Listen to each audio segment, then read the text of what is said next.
Hey guys, what's up? Today we are going to talk about how to study effectively and how to stay motivated. So let's start. Editor, play the intro.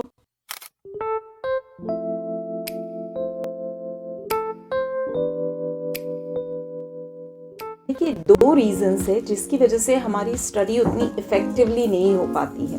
Mainly तो यही दो reason मुझे नजर आते हैं। सबसे पहला है lots and lot of stress की वजह से कभी किसी का काम अच्छा नहीं हुआ है। अब ये स्ट्रेस कहाँ से आता है? नेचुरली हमारे पास अगर बहुत सारा काम पेंडिंग पड़ा हुआ है तो हमें उसका स्ट्रेस आएगा। अगर हमारे पेरेंट्स या टीचर्स की बहुत ज़्यादा एक्सपेक्टेशन है तो वो भी कहीं ना कहीं हमें स्ट्रेस से भर देता है। अगर हमारा उस सब्जेक्ट की तरफ लैक ऑफ इंटरेस्ट है तो वो भी हमें स्ट्रेस में डाल देता है कि इसको मैं कैसे कंप्लीट करूँगा या मैं इसको कैसे समझूंगा। तो ये सारे ही फैक्टर्स जो है वो क्या करते हैं, स्ट्रेस को बढ़ाते हैं। और जैसा मैंने आपसे पहले भी कहा है, स्ट्रेस बढ़ेगा तो आपकी इफिशिएंसी अफेक्ट होगी ही होगी। दूसरा जो रीज़न है वो है मोटिवेशन की कमी। अब ये मोटिवेशन की कमी क्यों है? क्योंकि सबसे पहला रीज़न ये है कि हम जो चीज़ को एक्वायर कर चुके हैं वो है रट्टा मारना, है ना। हम क्या चाहते हैं, चीज़ों को हम रट ले, दूसरे दिन हम अपने पेपर में लिख ले और एग्ज़ाम ख़त्म होते साथ ही वो सारी चीज़ें हमारे ब्रेन से हट जाती है। क्योंकि हमें जब हम पढ़ना स्टार्ट करते हैं तो हमें एक ही फीलिंग आती है कि ये सब हम क्यों पढ़ रहे हैं, इसका कहाँ यूज़ होने वाला है। और ये थॉट आते साथ ही जो हमारा मोटिवेशन लेवल है वो डाउन हो जाता है, क्योंकि हमें ऐसा लगता है कि हम इसका कहीं पे भी यूटिलाइजेशन नहीं कर पाएंगे, राइट। तो एक्चुअली हमारा अप्रोच क्या होना चाहिए, हम कॉन्सेप्ट को समझें, ना कि चीज़ों को मगअप करके फिर भूल जाएं। आंसर शीट में लिखने के बाद भूल जाएं। तो ये दो मेनली रीज़न मुझे नज़र आते हैं जिसकी वजह से हमारी स्टडी उतनी इफेक्टिवली नहीं हो पाती है। उससे पहले मैं आपको एक बात बताना चाहती हूँ कि day to day life relatable बहुत सारे कोट्स आपको मेरे इंस्टा और फेसबुक के पेज पे मिलेंगे। तो डिस्क्रिप्शन में मैंने लिंक शेयर की है, प्लीज़ जाओ और फॉलो करो, ये आपको काफ़ी मोटिवेट करेंगे। Come back to the topic. Actually देखिए, मैं आपके लिए आज 5 टिप्स लेके आई हूँ जिससे आप अपनी स्टडी को इफ़ेक्टिव बना सकते हैं। छोटी छोटी बातें हैं पर जिसको हम शायद आप जानते भी हैं बट उसको इम्प्लीमेंट नहीं किया है या फिर इग्नोर कर रहे हैं कि ये बहुत ज़्यादा इनका कुछ असर आपकी चीज़ों में नहीं पढ़ाई पे नहीं पड़ने वाला है, ऐसा आप सोच रहे हैं। देखिए, तो सबसे पहला जो पॉइंट है वो है कि आपको अपने पोस्चर और लाइट का ध्यान रखना है। क्योंकि जब आप पढ़ने बैठते हैं तो आपका पोस्चर, अगर प्रॉपर पोस्चर में आप बैठते हैं तो आपको फटीगनेस कम आती है, आपकी बॉडी की एनर्जी का लॉस नहीं होता है, आप थोड़ा रिचार्ज फील करते हैं। तो आपको सिटिंग अरेंजमेंट की तरफ ध्यान रखना चाहिए। बिल्कुल भी बिस्तर पे मत बैठिए, बिस्तर सोने के लिए है भाई, सोने के लिए ही इसका इस्तेमाल करिए। प्रॉपर सिटिंग अरेंजमेंट मतलब टेबल चेयर पे आप बैठिए, जिससे क्या होगा ना कि आप बहुत ज़्यादा कंफर्टेबल जोन में भी नहीं जाएंगे। बिस्तर में तो जो लोग पढ़ने बैठते हैं वो 10 मिनट पढ़ते हैं और 1 घंटा सो जाते हैं, क्योंकि बिस्तर सोने के लिए होता है, राइट। तो बिल्कुल सिटिंग अरेंजमेंट पे प्रॉपर आपको ध्यान देना है। उसके बाद आती है लाइट सिस्टम। आप जहाँ पढ़ने बैठे हैं वहाँ सफिशिएंट लाइट का होना बहुत ज़रूरी है, क्योंकि अगर आप कम लाइट में पढ़ रहे हैं तो आपकी आंखों पे स्ट्रेन पड़ेगा और लॉन्ग रन में मायोपिया जैसी डिजीज़ आपके आंखों को हो सकती है। या फिर किसी को अगर ये प्रॉब्लम नहीं है तो हेडेक की शिकायत स्टार्ट हो जाती है, क्योंकि हमें क्या है, बहुत अगर लाइट कम है तो हमें काफ़ी स्ट्रेन दे के चीज़ों को फोकस करना पड़ता है। तो नेचुरली ये एक तरीके का ऑब्स्टिकल है। तो सबसे पहली चीज़ आपको करना है कि आपको आपकी पोस्चर एंड लाइट सिस्टम पे ध्यान देना है।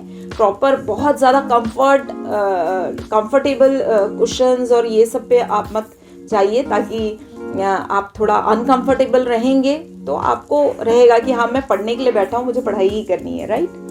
दूसरा जो है वो है जो एजुकेशन है उसको जो लर्निंग है उसको आपको क्या करना है, थोड़ा फन में कन्वर्ट करना है। मतलब मेक लर्निंग फन, क्योंकि फन में की भी चीज़ें हम एंजॉय करते हुए हमारे दिमाग में बहुत अच्छे से फिक्स हो जाती है ना। तो लेकिन अब ये सभी कहते हैं कि लर्न विद फन, लेकिन करना कैसे है वो भी तो इम्पोर्टेंट है। देखिए हमारे जो सेंसेस है ना, अगर हम वो सारे 6 के 6 सेंसेस यूटिलाइज करके किसी चीज को लर्न करने की कोशिश करेंगे, आई मीन नॉलेज एक्वायर करने की कोशिश करेंगे, तो बहुत लॉन्ग लास्टिंग हमको रिजल्ट्स मिलेंगे। तो अब ये 6 सेंसेस को हम इन्वॉल्व कैसे करेंगे? देखिए इसके लिए आप पहले तो जो चीज़ें पढ़ रहे हैं उस पर आप फोकस करते समय उसके अपनी नोट्स बनाइए, और नोट्स बना के उसको फिर आप पढ़िए। रिविजन में ये आपके सेल्फ नोट्स आपको बहुत ज़्यादा हेल्प करेंगे। इसके अलावा आप एस्थेटिक स्टेशनरीज को यूज़ कर सकते हैं, और स्टिकी नोट्स आप पेस्ट कर सकते हैं बुक्स पे। कलरफुल देखिए जितने भी हम चीज़ों को बनाते हैं तो वो हमारी आई बहुत जल्दी अडॉप्ट कर लेती है चीज़ों को, है ना। तो या फिर एक और बहुत अच्छा तरीका है कि आप अपने लर्निंग को फन बना सकते हैं। आप ग्रुप स्टडी कर सकते हैं, या फिर ग्रुप स्टडी के अलावा आप डिस्कशन कर सकते हैं फ्रेंड्स के साथ में। हाँ, लेकिन आपको अपने स्टडी पार्टनर्स को चूज करते समय बहुत ध्यान से उनको चूज करना चाहिए। कहीं आपका ये फन लर्निंग सिर्फ फन ही ना रह जाए, इस बात का आपको ध्यान रखना जरूरी है, राइट। और एक काम हम फन करते हुए कर सकते हैं, लाइक देखिए हमें ना ये चीज़ को समझना होगा, हम जो कुछ भी पढ़ रहे हैं लाइफ में उसको हमको अपने रियल लाइफ से कनेक्ट करना बहुत ज़रूरी है। अब देखिए अगर हम साइंस में NaCl पढ़ रहे हैं तो मैं ये एक्सपेक्ट बिल्कुल भी नहीं कर रही हूँ कि आप शॉपकीपर के पास जाए और उससे कहे कि भैया एक पैकेट NaCl दीजिए। नहीं, मैं आपसे ये एक्सपेक्ट नहीं कर रही हूँ, क्योंकि किसी भी दुकानदार को ये समझ नहीं आने वाला है। लेकिन मैं ये चाहती हूँ कि आपको ये पता होना चाहिए कि सॉल्ट जो हम खा रहे हैं, जो NaCl है एक्चुअली सोडियम क्लोराइड है, तो अगर वो हमारे बॉडी में ज़्यादा हो जाए तो क्या होगा, उसके फ्लॉज क्या आएंगे। तो यही तो डे टू डे लाइफ में हमें काम आता है ना।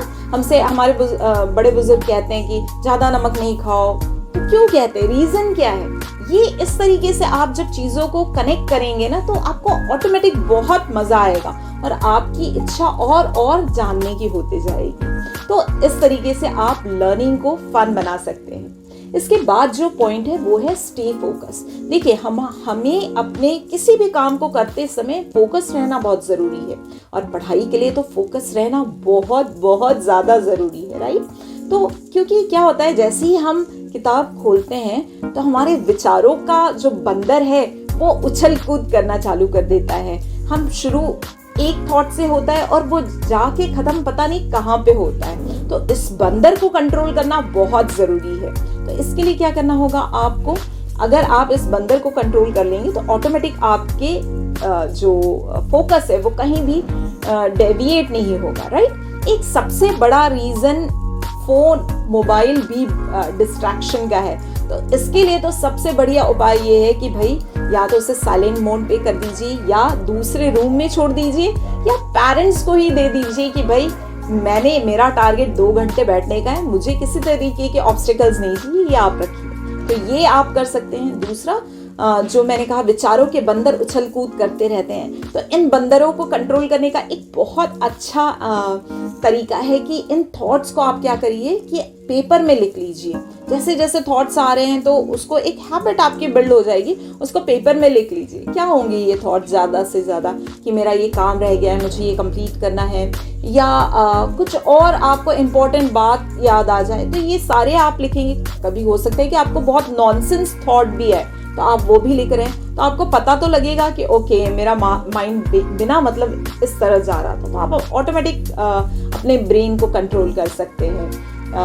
तो मेरा SOS वाला वीडियो याद है ना, बिल्कुल वही इम्प्लीमेंट करना है आपको। और जब आप ये लिख लेंगे, जिसमें इम्पोर्टेंट जो पॉइंट्स इस समय निकल के आएंगे वो आप अपने ब्रेक के टाइम में कर सकते हैं। जो भी आप रेगुलर इंटरवल्स पे ब्रेक लेंगे तो आप ऑटोमेटिकली अपना टाइम मैनेजमेंट भी सीख जाएंगे। इंटरवल्स में ब्रेक लेना बहुत ज़रूरी है, और एक प्रॉपर प्लानिंग की ज़रूरत है। तो एक proper plan and frequent intervals आपको ज़रूरी है, क्योंकि देखिए अगर हमारी प्लानिंग प्रॉपर नहीं है तो हम बस अपना स्ट्रगल करेंगे टाइम को मैनेज करने में, वहीं हमारी चीज़ें सॉर्टेड है, प्लान है, तो वो हमारा टाइम भी सेव करेगी और हम बहुत अच्छे से परफॉर्म कर पाएंगे। तो एक प्रॉपर प्लानिंग आपके पास होना चाहिए कि आपको एक तो डे का शेड्यूल आपके पास होना चाहिए, फिर आपको कौन से टाइम में कौन सा सब्जेक्ट प्रेफर करना है वो भी आपको ध्यान रखना चाहिए, राइट। तो ये हो गया प्लानिंग की बात। दूसरी जो मैंने आपसे कहा कि रेगुलर ब्रेक्स आपको लेना बहुत ज़रूरी है। ये जो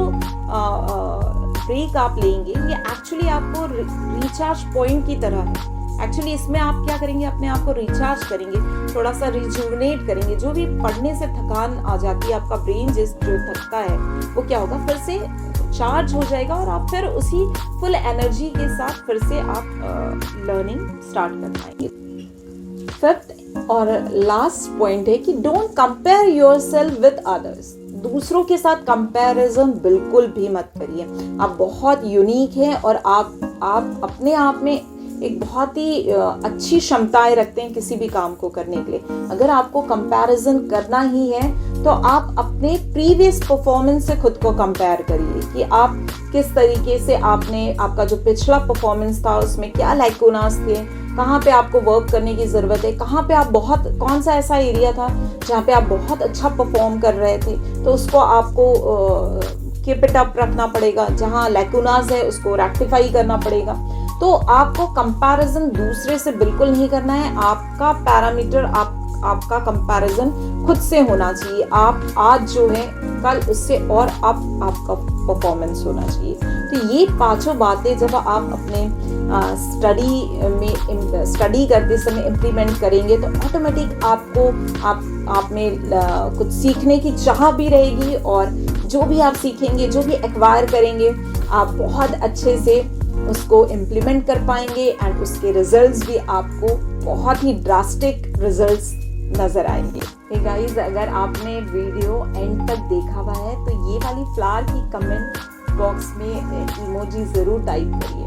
और अगर आपको ऐसे ही और स्टडी टिप्स जानना है तो कमेंट बॉक्स में मुझे टाइप करके ज़रूर बताइए, है ना। और अगर और किसी टॉपिक पे आप वीडियोस चाहते हैं तो प्लीज़ कमेंट करिए। Thanks for watching.